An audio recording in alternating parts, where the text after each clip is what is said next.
যখন যুধিষ্ঠির রাষ্ট্রীয় যজ্ঞ করেছিল, যুধিষ্ঠির কৃষ্ণকে বলেছিল, কৃষ্ণ এই যজ্ঞের সভাপতি তুমি হও।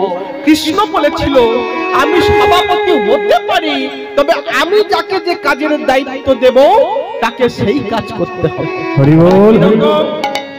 বলে আমি দুর্যোধনকে কোষাধ্যক্ষ করব। বলে তোমার মাথা ঠিক আছে? হ্যাঁ, তুমি দুর্যোধনকে কোষাধ্যক্ষ করবে? ও বেটা চোর, বলে হোক চোর। চোরকে যদি বলা হয় ধন সম্পত্তি রইল, তুমি দেখো, দেখবে সেমালার চুরি হবে। কারণ চুরি করলে হিসাব মিলাতে পারবে না, পেটন খেয়ে ফাস্ট হয়ে যাবে। হরি বল, হরি বল। আরে ভীমকে পরিবেশন করতে দেব কেন?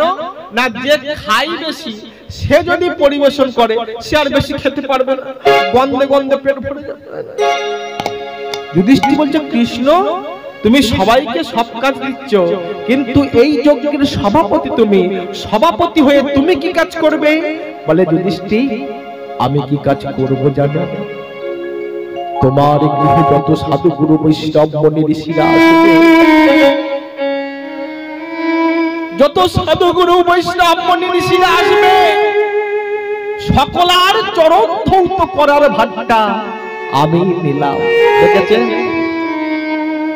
তোমার গৃহে যত সাধু গুরু বৈষ্ণব সেবা করবে, সেবা করবার পরে সেই এটো পাতাগুলো আমি নিজ হাতে সেগুলো পরিষ্কার। হরি বল, হরি বল, হরি বল। অনন্ত বিশ্ব ব্রহ্মাণ্ডের মালিক যিনি, তার মধ্যে কতটা নম্রতা, কতটা আন্তরিকতা, কতটা একাগ্রতা।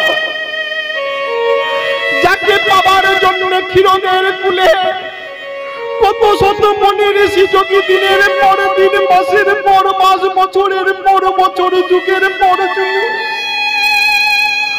অনাহারে অনিদ্রায় গলিত পত্র ভক্ষণ করে যে চরণের সন্ধান পায় না, আজ সেই ভগবান যুধিষ্ঠির কাছে এসে বলে, যুধিষ্ঠির তোমার বাড়িতে যত সাধু গুরু বৈষ্ণব আসবে সকলের চরণ ধৌত করার ভারটা তুমি আমাকে।